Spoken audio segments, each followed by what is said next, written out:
there, I'm Robin Deacle, the Communications Director for the City of Raleigh, and welcome to another episode of A Walk in My District. Today we're here with Mayor Mary-Ann Baldwin, who represents the whole City of Raleigh, all 450,000 plus of us. And she's chosen this site, 1100 New Bern Avenue, to talk about today. Mayor, tell us what's special about this site. Well, what's special about this site is what it can be. I mean, this is the former DMV building, 6 acres. It was, the state moved out of here. We are purchasing this land. It's on New Bern Avenue, BRT line. I look at this site and I think this can embody what redevelopment can look like as part of a BRT. And I think that it can really set the tone for how we move forward. Absolutely. BRT is bus rapid transit, which is almost the first step in thinking about what this corridor looks like coming into downtown. It's one of our most trafficked bus routes. People ride it the most. And we got some federal funding to implement bus rapid transit, which is a special kind of bus transit, but also a very big step towards concentrating development and kind of easing our growth in Raleigh as we go forward. Tell me a little bit about BRT. So some people call it buses resembling trains, but we've been working on this for 10 years now. We have gotten great encouragement from the federal government. They are ready to start funding a second bus rapid transit line that would go from downtown down Wilmington Street to Gardner. This is really a way of building ridership. This is our busiest line on New Bern Avenue. It connects downtown to Wake Med, but also will go beyond that to New Hope Road. And what we're hoping, like at the groundbreaking, we got to see the possibilities there. Maybe a commuter rail lot, so people coming in from the east can hop on BRT to get downtown or to get to Wake Med. People have talked about other amenities there that could help them transition to their day at work. Right. And I think that that's the kind of thing that we're looking at. How do we make life easier for people? How do we improve traffic congestion? But also, how do we make getting to work easier for them, getting into the city? And we know that we're going to continue to grow, so this anticipates that growth. Absolutely.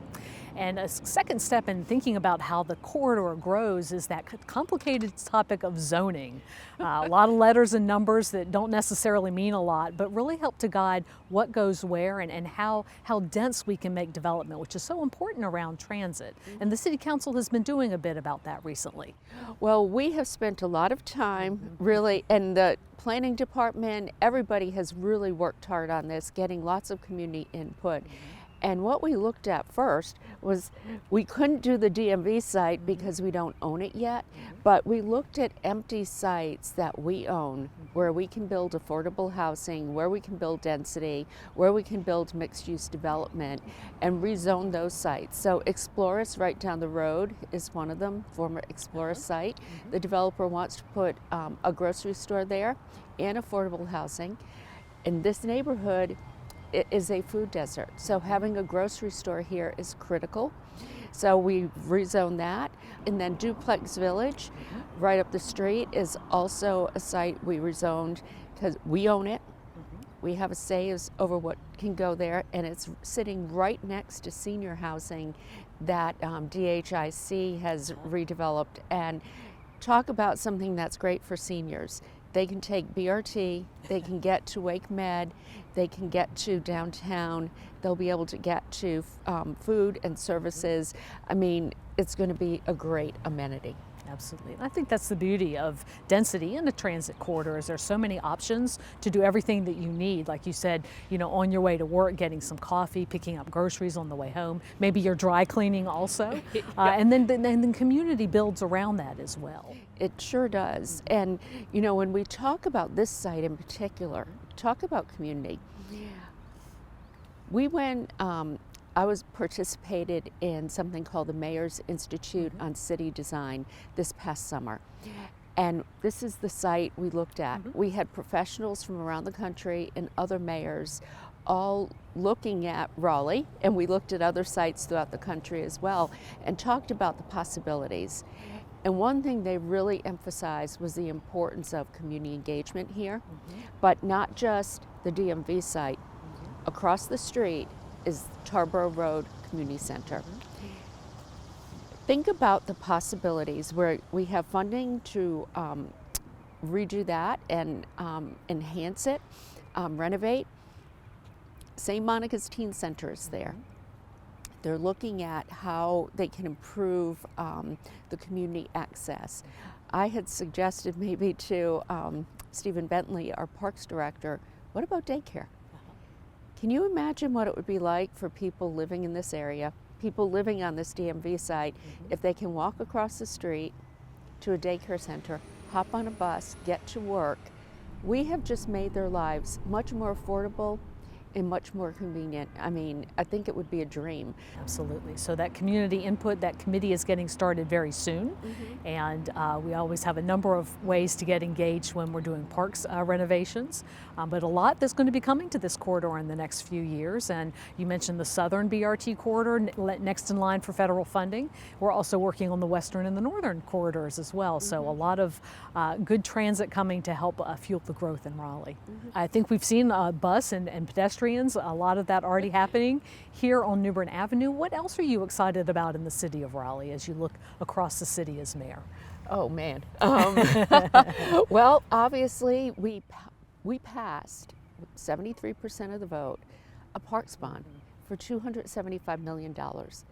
Think about what that's going to do. That's a game changer. I think everybody fell in love with parks. That was our salvation during COVID. Nobody's forgotten that. It's like that's their happy place. So, you know, I always hear from people how great our greenway systems are, but now we're upgrading our park systems as well and our greenway systems. And I'm really excited about that because that provides good health, good mental health. You know, I think it's great for the city. I'm also excited about the steps we're taking to revitalize our downtown.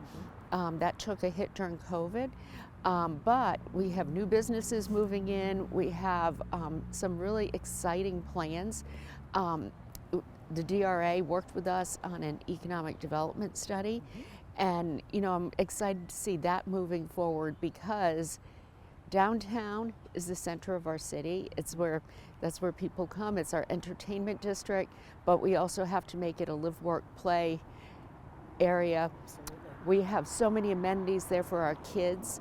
I mean, marbles, the museums. How do we turn that into a family-friendly destination that everybody wants to come to? So I'm really excited about that. And also just the hard work that we're all doing to really address issues. Acorns is a great unit. The people who work in that, the social workers working with police, I mean, that's a game changer and it really does help people. So I'm really excited about where we're heading and what our future looks like. Oh, one other thing. Okay. The largest economic development project in the history of our city. Oh, fantastic. PNC Arena. Yes. Like what is going to happen there with the renovation of the space, but also the construction of an entertainment district there. When that site was first chosen more than 25 years ago, everybody said, oh, development will happen around it. No, it never has. But now we have that opportunity to do that, and I just really want to commend the state for working with us and working with the Centennial Authority and the Carolina Hurricanes owner, Tom Dundon, to make this all happen. That's going to be a game changer in that area. Absolutely. It certainly is a story of partnerships, isn't it? It's all about partnerships. You can't do anything without working together, whether it's us working with Wake County on affordable housing, us working with the state on economic development. I mean, it really is all tied in together, and you know, the results are amazing. Absolutely. Well, Mayor, thank you for sharing today. This has been another episode of A Walk in My District, and we'll see you next time.